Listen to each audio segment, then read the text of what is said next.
சிரித்தால் திரையும் தீப்பிடிக்கும், சிரித்தார் சில்லறையும் சிதறும். அகில உலக சூப்பர் ஸ்டார் சிவா அவர்களை பேச அழைக்கிறோம் அப்படின்னு அவர் சொல்லியிருக்கார் போன ஈவெண்ட்ல. நீங்கள் சொல்லிடுறேன். சென்னை சில்க்ஸ் மேனிக்யூன் மாதிரி இருக்கீங்க மேடம்.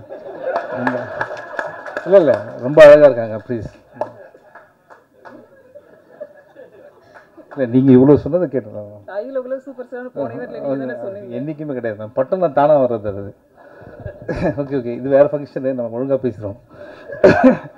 இதெல்லாம் ரொம்ப சந்தோஷமாக இருக்குது. நம்ம நிறைய படத்தை இங்கே வந்திருக்கோம். இது ரொம்ப ஸ்பெஷல். ஃபஸ்ட்டு இது மாதிரி ராம் சார்கிட்டேருந்து ஃபோன் வருது. இது மாதிரி படம் பண்ணோம், எப்படியும் ப்ரொடகனிஸ்ட் இன் மை மூவி அப்படின்னு ஒரு ஆக்சென்ட்டோட சொன்னார். அது மாதிரி லைஃப்பில் பயந்தது எதுவுமே கிடையவே கிடையாது. ஸ்கூலில் ஃபெயில் ஆனது கூட பயப்படல. ஐயோ ராம் சாரோட படமா அப்படின்னோடனே, எங்கே இருக்கீங்க? ஆஃபீஸில் இருக்கேன், வந்துடுறேன் 20 மினிட்ஸில் வந்துட்டார் ஆஃபீஸ்க்கு. இப்போ என்ன பண்ணுறதுன்னு யோசிச்சுட்டே இருக்கேன். டக்குன்னு லேப்டாப் ஓப்பன் பண்ணி, சார் இப்போ ஒரு படம் பண்ணிகிட்ருக்கேன், இந்த படத்தில் 2 சீன் பாருங்கள் அப்படின்னு. நானே இந்த படத்தை எப்படா இவர்கிட்ட எஸ்கேப் ஆகுதுன்னு யோசிச்சுட்ருக்கேன். அப்போ படத்தை போட்டால் சூரிய வந்து தலை கீழே தொங்கிட்டு 30 தடவை இப்படி சுற்றிட்டு இருக்காரு, 30 தடவை அப்படி சுற்றிட்டு இருக்காரு. தண்ணி மூஞ்சில் தெளிக்கிறாங்க.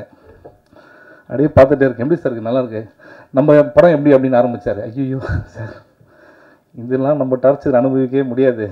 அதில் என்ன பண்ணேன், சார் நம்ம டிஃபன் சாப்பிட்டு பேசுவோமா சார் அப்படின்னு சொல்லிட்டு, I really love you sir, I have lot of respect. நம்ம படம் மட்டும் அப்படின்னோன்னா அப்போ சொன்னார், இல்லை இது வேறு மாதிரி ஒரு படம், இது வரைக்கும் நானே பண்ணாத ஒரு படம், நிச்சயமாக உங்களுக்கு பிடிக்கும் அப்படின்ட்டு ஒரு ஸ்கிரிப்ட் கொடுத்தாரு. அந்த ஸ்கிரிப்ட் பார்த்தீங்கன்னா கொஞ்சம் பெரிய புக்காக இருந்தது. நீங்கள் படிங்க, நான் கூப்பிட்றேன் அப்படின்னாரு.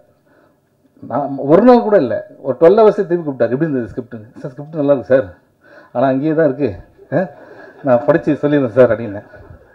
உடனே திருப்பி ஸ்கிரிப்ட் இன்னொரு 1 வீக்கில் ஃபாலோ பண்ணார். சார் நாளைக்கு நான் அமெரிக்கா போகிறேன், ஃப்ளைட்டில் படிச்சிடுறேன் சார் அப்படின்னேன்.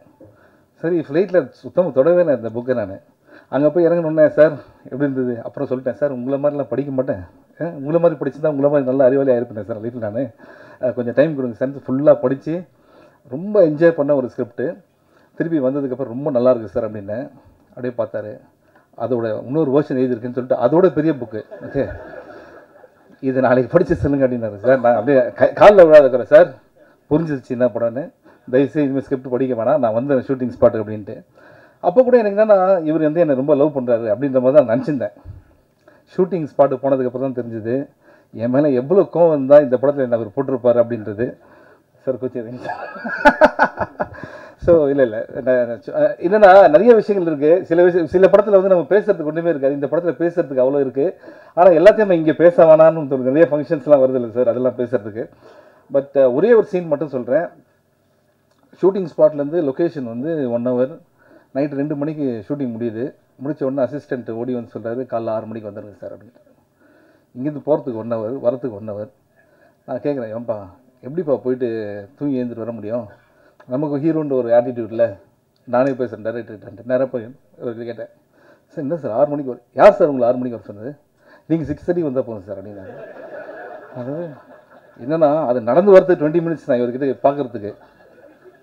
அப்புறம் கூப்பிட்டு, என்னன்னா இது, சரி ஓகே அப்படின்ட்டு அவன் திரும்பி அசிஸ்டண்ட்டை கூப்பிட்டேன். ஏன்னா அவரும் நான் தங்கிற ஹோட்டல் பக்கத்தில் தான் தங்குறாரு, அவருக்கும் அதே டைம் தான். இல்லை சார் டைரக்டர் இங்கேயே தூங்கிட்டார் சார் அப்படின்னாரு. அப்போ தான் புரிஞ்சுது ஒரு டேரக்டராக அவர் என்னென்ன வேலைலாம் செய்கிறாரு அப்படின்ட்டு. உண்மையிலே hats off to you sir. இது மாதிரி நான் யாரையுமே பார்த்ததே கிடையாது. அண்ட் அவருக்கு அந்த படம், அவர் எப்படி நான் ஒரு ஜோனில் இருப்பார். படம் உள்ளே போயிட்டோன்னு வச்சுக்கலாம், வேறு எதுவுமே தெரியவே தெரியாது, ஃபுல்லாக அதிலே தான் இருப்பார். அவர் இருந்தால் ஓகே, நம்மளையும் எழுத்துன்னு போகிறாருன்றது தான் நமக்கு ரொம்ப அது எல்லாத்தையும் நம்மளும் வந்து ஃபேஸ் பண்ண வேண்டியதாக இருக்கும். அண்ட் ராம் சாரை பற்றி நிறைய விஷயங்கள் சொல்லிகிட்டே இருக்கணும். நான் எதுவும் மறந்துடக்கூடாதுன்னு நினைக்கிறேன். சாரி 2 மினிட்ஸ் தான், ஓகே, போர் அடிக்கல. ஸோ ராட்டர்டாம் ஃபிலிம் ஃபெஸ்டிவல் நம்ம அங்கே போகிறோம். அங்கே போன உடனே எனக்கு எதுவுமே தெரியாது. ஏன்னா நம்ம பண்ண படங்கள்லாம் இது வரைக்கும் ஆஸ்கரே கூப்பிட்டு கூட போகாத ஆர்டிஸ்ட் நாங்கள், ஓகேங்களா. ஸோ நம்ம வந்து அங்கே போனோம். அதுக்கப்புறம் பார்த்தீங்கன்னா அவர் சொல்கிறாரு, சார் இருக்கிறதுலே பெரிய தேட்டர் நம்ம கொடுத்துருக்காங்க சார், மற்ற தேட்டர்ஸ்லாம் வந்து ஒரு 300-200 தான் கெப்பாசிட்டி, இது 650 சீட்டர்ஸ் சார் இது அப்படின்னாரு.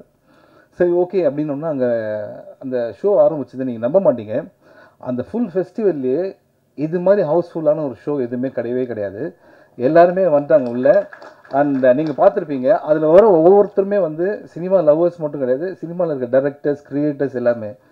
அங்கே ராம் ஃபிலிம் பை ராம் அப்படின்னு போட்டதுக்கப்புறம் அவங்க கொடுத்த ஸ்டாண்டிங் ஓவேஷன்ஸ் இருக்குல்ல, அப்போ தான் புரிஞ்சுது ராம் சார் வந்து நம்ம இன்னும் கொண்டாடக்கூடிய ஒரு டைரக்டர். அவர் நம்மளோட அசெட். அவர் ஓகே, அவர் வந்து நம்ம இப்படியே விட்டுறக்கூடாது சார். ஓகே சார், யூஆர் அவர் அசெட். ஓகேங்களா? இதெல்லாம் எதுக்கு சொல்கிறேன்னா, ஒவ்வொருத்தரையும் ஆஃபீஸ்க்கு வந்துட்டு இந்த படம் ஆரம்பித்ததுக்கப்புறம் திருப்பி போகும்போது இந்த படம் கதை இல்லாமல் 5 புது புது கதை சொல்லிட்டு போவார். ஓகே, அப்படியே ஒரு 50 கதை என்கிட்டே சொல்லியிருக்காரு சார். அது எல்லாமே ஃப்யூச்சரில் நம்ம பிளான் பண்ணுறோம். அண்ட் உண்மையிலே இன்னும் நிறைய விஷயங்கள் இருக்குது. ஒரு சீன் இப்போ தான் சொல்லியிருந்தேன், மரத்தில் நான் இருக்க மாதிரி ஒரு சீனு. என்னை எந்த அளவுக்கு லவ் பண்ணுறாருன்னா, மரத்தில் ஏறி அந்த மரத்தையே தங்குன்ட்டு 6 நாள் விட்டுட்டு போயிட்டாங்க. ஓகே, தண்ணியிலேருந்து எல்லாமே அங்கே. ஆக்சுவலாக என் பக்கத்தில் இருந்து 2 குரங்குங்க தான் அங்கே. ஓகே, அப்போ தான் நம்ம தெரிஞ்சது எவ்வளோ லவ் பண்ணுறாரு ராம் சார் அப்படின்ட்டு. அண்ட் இது மாதிரி நிறைய விஷயங்கள் இருக்குது. இன்றைக்கி பேசலை நான், இன்னும் ஆடியோ லான்ச்லாம் இருக்குதுன்னு சொல்கிறாங்க. அன்றைக்கி இருக்குது. அதுக்கப்புறம் நானும் அவரும் லைஃப்பில் மீட் பண்ணுறோமான்றதே டவுட்டே எனக்கு இருக்குது. ஓகேங்களா? அந்த அந்த அந்தளவுக்கு நிறைய விஷயம் இருக்குது. பட் மேடையில் இருக்க எல்லாரையும் நான் வந்து சொல்லிடுறேன். Thank you Krishnankudi sir for your support. நீங்கள் இல்லைனா இந்த படம் வந்து ஆரம்பிச்சிருக்க முடியாது. Thank you so much. அண்ட் முக்கியமாக அவனை thank Pradeep Milroy and brother. எங்கே இருக்கீங்க? ஆமாம், எல்லாத்தையும் பண்ணிட்டு அமைதியாக இருக்காங்க. கடவுள் உங்களை கரெக்டான இடத்துல வச்சுருக்காரு. நீங்கள் செலக்ட் பண்ணுற மூவிஸ்லாம் ஃபண்டாஸ்டிக்காக இருக்குது. Need your support always. And Bala sir என்னுடைய நண்பர். அண்ட் சுரேஷ் காமாட்சி சார் வந்து எப்படின்னா, இந்த படம் ரொம்ப நல்லா வரணும் அப்படின்னு சொல்லிட்டு நிறைய பேர் ஆசைப்படுறாங்க. அதில் அவரும் ஒருத்தர். எங்கள் ஷூட்டிங் ஸ்பாட் வந்து இந்த படம் சூப்பராக வரும் நம்பிக்கை கொடுத்தவர். ராம் சார் அவ்வளோ லவ் பண்ணுறவர். And Santosh fantastic job. ஏன்னா இவன் மூலியமாக தான் இவர் தெரியும். அண்ட் இவன் இந்த படத்தில் ஒரு பார்ட்டு தான். இன்றைக்கி கிளியராக சொல்லிடுறேன் நான். அண்ட் இது one of your best album. I think very lucky Ram சாரோட இந்த மாதிரி படத்தில் அசோசியேட் ஆகுது. அண்ட் மதன் கார்கி சார் 1000 பாட்டு பண்ணியிருக்கீங்க. நீங்கள் எவ்வளோ பாட்டு எழுதாலும் என் படத்தில் தான் அந்த 1000th சாங் வருது பார்த்தீங்களா? அதுதான் வந்து இல்லை ஆஸ் அ கவிஞராக சொல்கிறேன். நானும் கவிதை எழுதுறேன்ல, அதனால சொல்கிறேன். I can understand your feeling. And Arun Viswa well-wisher. And Mari Selvaraj sir. எப்படின்னா, இது மாதிரி ராம் சாரை லவ் பண்ணுறவங்க அவங்க வீட்டில் கூட லவ் பண்ணுவாங்களான்னு தெரியல. அந்தளவுக்கு இவர் வந்து லவ் அண்ட் ரெஸ்பெக்ட் வச்சுருக்காரு. அவரோட பர்த்டே ஃபங்க்ஷனுக்கு கூட அப்படி ஆர்கனைஸ் பண்ணுவாரோன்னு தெரியல. ஃபாலோ இப்போ வந்துடுங்க அப்படின்ட்டு.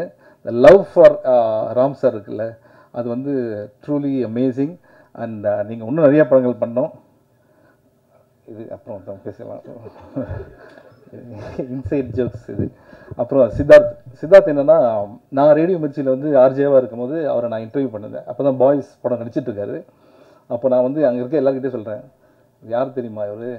இப்போ தெரியாது, இன்னும் கொஞ்சம் நாள் இவர் யார், இந்த இண்டஸ்ட்ரி ஒரு கலக்க போகிறாரு அப்படின்னு சொல்லியிருந்தேன். உண்மையிலேயே அதே மாதிரி வந்து நம்ம இண்டஸ்ட்ரி மட்டும் இல்லை, ஹிந்தி தெலுங்கு எல்லாத்தையும் கலக்கிற ஒரு artist. Tremendously talented. And I'm so happy. அன்றைக்கி நான் இன்டர்வியூ பண்ண சித்தார்த் இன்றைக்கி என் படத்தில் ஒரு பாட்டு பாடியிருக்காரு அப்படின்றது ரொம்ப happy. Siddharth still long way to go. இதெல்லாம் மேடையில் பேசுகிறோம், தனியாக பேசுகிறோம், ரொம்ப அசிங்கமாக பேசிப்போம். ஓகேங்களா? அண்ட் ஒருவேளை நான் யாருன்னா மறந்துருந்தா, மெயினாக நான் இன்றைக்கி வந்ததே என்னென்னா மிஸ்கின் சார் ஸ்பீச்சை கேட்கறது தான் நான் வந்திருக்கேன். என்னோடய படம் கூட நான் மறந்துட்டேன். But big fan of your sir. And sir அதாவது தொண்டையில் அடிபட்டு இன்றைக்கி எப்படி இருக்க போகுதுன்னு மட்டும் பாருங்கள். And Grace Antony very very talented artist, very natural performer. And Ram sir வந்து ஒரு ஆர்டிஸ்ட்டை செலக்ட் பண்ணுறாருன்னா உண்மையிலேயே அவங்க வந்து ரொம்ப பிடிச்சி தான், அவங்களோட பெர்ஃபார்மன்ஸ் தெரிஞ்சு தான் பண்ணியிருப்பாரு. ரொம்ப நல்லா பண்ணியிருந்தீங்க மேடம். அண்ட் அந்த ஃபெஸ்டிவலில் அவங்க சொன்ன ஒவ்வொரு கமெண்ட்ஸுமே வந்து மனசார தான் சொன்னாங்க. அந்த ராம் சார் ஏன் எல்லாருக்கும் பிடிச்ச ஒரு டைரக்டர் அப்படின்னா, வந்து ஹியூமன் இமோஷன்ஸ் வந்து ஈஸியாக வந்து ஸ்க்ரீனில் ட்ரான்ஸ்லேட் பண்ணுவார். இந்த படத்தை வந்து இட்ஸ் ஆல் அபவுட் அப்பா அண்ட் மகன். ஓகே, இந்த படம் கோயம்புத்தூரில் ஷூட்டிங் நடந்தது. ராம் சாரோட அப்பா இது அவர் ஒரு 4 ஃப்ரெண்ட்ஸை கூப்பிட்டு வர்றாரு ஷூட்டிங்க்கு. என்னென்னா, என் பையன் படம் பாருங்கள் அப்படின்ட்டு. அன்றைக்கி தான் தெரிஞ்சது எவ்வளோ லவ். அப்பாவோட லவ் மட்டும் சொல்லவே முடியாது, ஏன்னா அம்மா வந்து ஈஸியாக எக்ஸ்பிரஸ் பண்ணிடுவாங்க. அது வந்து ஒரு பையன் வளர வளர தான் அப்பாவோட லவ் தெரியும். ஸோ அன்றைக்கி நான் உங்கள் வீட்லேயும் அந்த லவ் பார்த்தேன் சார் நான். And it's based on 1000 true stories இந்த படம். இன்னும் நிறைய விஷயங்கள் இருக்குது, பேசுறது அப்புறம் பேசிப்போம். Okay, thank you so much. Thank you.